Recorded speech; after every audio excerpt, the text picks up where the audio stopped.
If you put it aside, be sure to re-soak it for maybe around 20 minutes so that the bark is nicely saturated. But we're ready to scrape. And the first thing I'm going to do is take my knife and I'm going to scrape just the very top, right at the fold. And this is only to be able to facilitate clipping it just ever so slightly so I can get the plaque in there. This is not a particularly important scrape, but do not accidentally clip off the sides because you never know if you might need them. So it's a lateral scrape across the top. And I take my single edge razor and I put my cutting block there. And then just on the very end, I raise this up just a little bit, and I'm going to do a slightly rolling motion with my single edge razor just to open up the top, as I said. There you go. Okay, so that's that. Pretty easy. I'm going to insert my plaque, and sometimes I will squeeze ever so slightly the sides of the reed just to make sure that there's no contact with the tip of the reed against the plaque. So now the plaque's in there. We're ready to go. Okay, get my cutting block out of the way there. So here we go. And I'm going to take this knife and I'm going to right now just scrape off the bark. To scrape the bark all the way down. Be careful at this stage be careful not to get too close to the very sides. Those are actually called the rails. If you do end up seeing the various charts out there about what the reed looks like, you'll see that they have little lines of bark, and those are called the rails, and they might actually list them on those charts. In any case, you just want to scrape the cane off, the bark off, and that's about it. Okay, that's step one, you could say. Now I'm going to get serious, and I am scraping now the back of the reed. Most people start with the tip. I, however, have found that if I start at the back, there's just something about it that gets the reed vibrating a lot sooner in the whole process. And it's a very comfortable way to start making the reed. So what I'm doing is I'm thinking in terms of quadrants, 4 quadrants, so 2 on each side. And I'm scraping out what we call the back, and it's just a kind of a oval shape to about the midpoint of the reed. So roughly from, let's say, 3 to 4 millimeters from the thread to the bottom of the back of the reed, up to about here. And you can measure that out if you want. I'm eyeballing it based on the overall length. My finished reed is going to be around 70 millimeters. The tip is going to be around 3 millimeters long. The heart area is going to be around 7 or 8 millimeters long, etc. So that's what I'm doing. So I'm making these 4 quadrants of the reed. And you can count 1, 2, 3, 4, 5, 1, 2, 3, 4, 5, 1, 2, 3, 4, 5, 1, 2, 3, 4, 5. The idea of a reed that's bilaterally symmetrical is very useful. We want approximately everything to be pretty even. So what I'm doing here, just by virtue of creating this back, is that there's going to be a little bit of a spine through the middle part of the reed. Let's see if the camera can pick that up. I have a dial indicator, otherwise known as a micrometer, and I can measure the very middle part of that back. And it doesn't matter how thick my cane is, if it measures out at 0.40, or rather 0.40, I'm usually really happy with that. I won't do that right now. I can just do it by feel, just by experience. Anyway, that's the back of the reed. So now I'm already ready to do the tip, believe it or not. And I'm just leaving the middle part, which we call the heart. I'm leaving that alone for the moment. I'm going to insert the plaque. And the tip, as we know, is by a long shot the most critical part of a reed. And with the initial scraping of the tip, my goal here is to not destroy it in any way. That means taking cane off by accident anywhere from the sides of the tip or the tip of the tip. And scraping slowly and meticulously here is very helpful. Take your time when you are scraping the tip. Avoid mistakes. They're very hard to correct, and usually they end up causing more problems. And so you can take cane off very evenly from the very top, so just straight away. But however, what I like to do is I like to make a slight inverted U. The inverted U allows for a little bit more tip vibration, which will in turn allow for a little bit more heart vibration, which is the essence of our reed. And the heart is where we find the balance, the tone, the stability, and the ease of playing.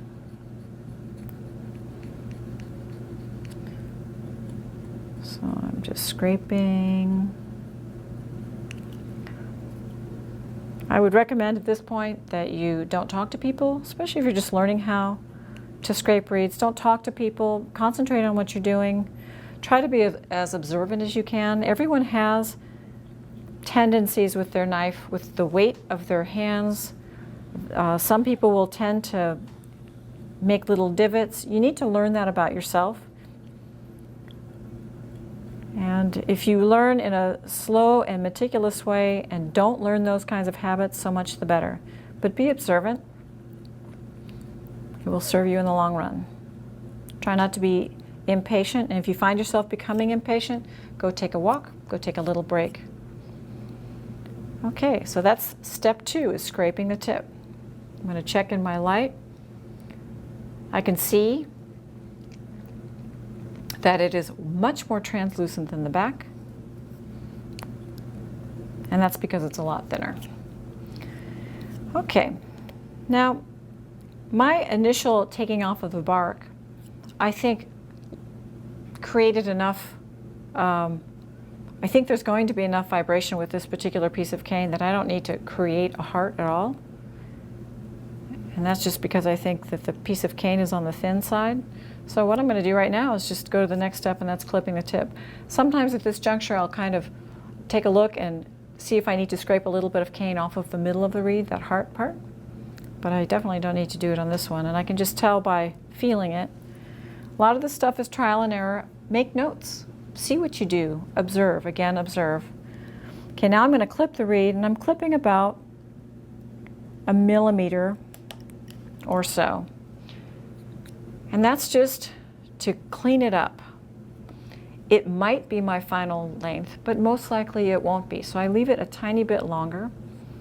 And at this point, I just let the reed dry. I usually don't adjust reeds right away because they need to change, they need to rest. Remember that cane is an organic substance. Some pieces of cane are very soft, some of them are a little bit harder, which that doesn't really matter so much at this point, but keep in mind that they all have personalities and they all need a little bit of rest at this point. So I put it down and I let it dry. We have a rough scraped reed. As you see, it did not take very long at all, but it took some attention and it took some focus. So I would recommend that you apply those things and be pretty slow at the beginning and be as observant as you can about your own knife technique, and try to avoid making little tiny nicks in funny places because that won't serve you in the long run. And we'll talk a little bit more about that with the next section of this video, which is a reed adjustment video. Thank you. Hi, my name is Meg Cassell. I'm professor of oboe at St. Pete College in St. Petersburg, Florida.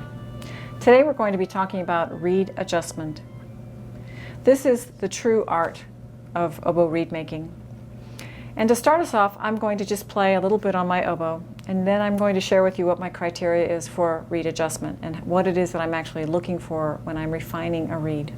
Okay, with that little lick, I am feeling for the C's, the mid register and the upper C's. I am listening for between the notes. I am listening for general intonation. I am feeling for comfortability. And then when I went into the low register, I'm feeling and listening for how well they speak, etc.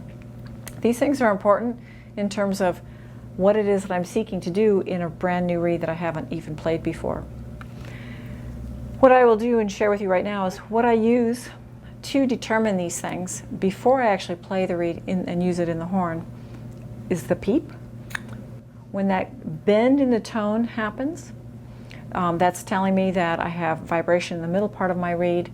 It's also telling me that I will have the ability to be flexible enough to maybe make intonation changes in the upper register at the end of a long phrase. So this is a functionality that I need in my read. And then the crow, which ideally is a double octave C. The crow is produced by putting a semi-loose embouchure around the bottom part of the thread. Okay, so I'm going to do that now with a brand new reed. This reed was scraped the other day. It has not yet been played or peeped or anything. I'm checking for leaks by sucking it a little bit. I hear that little pop. It's good enough for me today.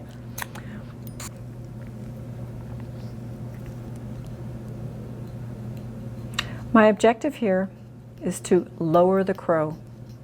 So I'm taking a tiny bit of cane out of the middle part of the reed, provided there's enough in there to begin with. It's important in your rough scrape to not take too much cane off the heart. Okay, all I've done now is one even scrape across the heart on either side. The crow is still high, so I'm going to do it again. The very same adjustment.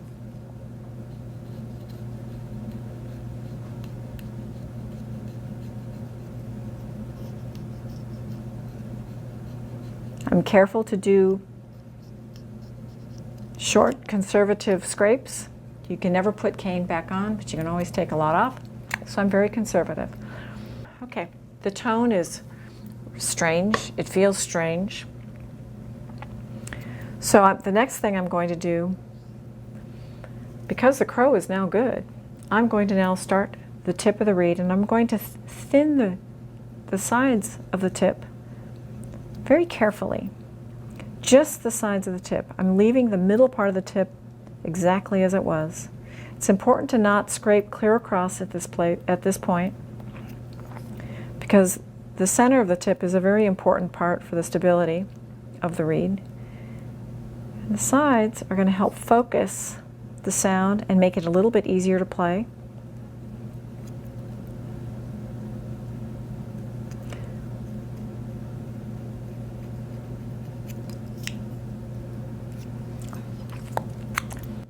Predictably, the crow has now gone quite a bit lower. So because it is no longer a double octave C, I'm going to clip the tip a little bit. Clipping the tip will give the reed a little tiny bit more resistance, which won't be bad. There was a hesitation with my first note. That hesitation was uncomfortable. It's not what I predicted. So I'm going to work a little bit more on the tip now. The tip would be still a little bit too thick. When that happens, it's not quite vibrating soon enough. Soon enough would mean as soon as I give it air, there's that little funny hesitation, which means that the tip is not allowing vibration to the reed. So I'm going to scrape the tip now a little bit more generously all the way across.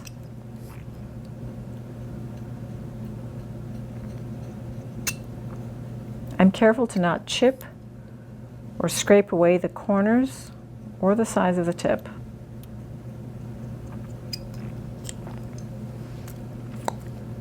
I'm going to clip it a little bit, a tiny little bit, because I see some phrase. The crow is very intact.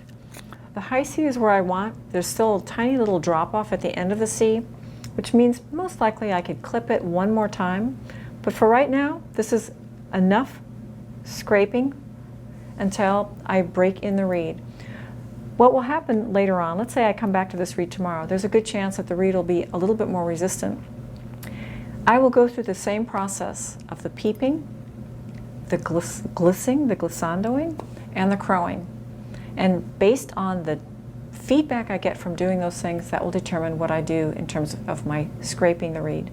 It's very important that I do really what the reed is telling me, that I'm not doing it on theory. If I do it on theory, frequently I will make the wrong adjustment at the wrong time. This concludes our very simple reed adjustment video. Thank you for listening.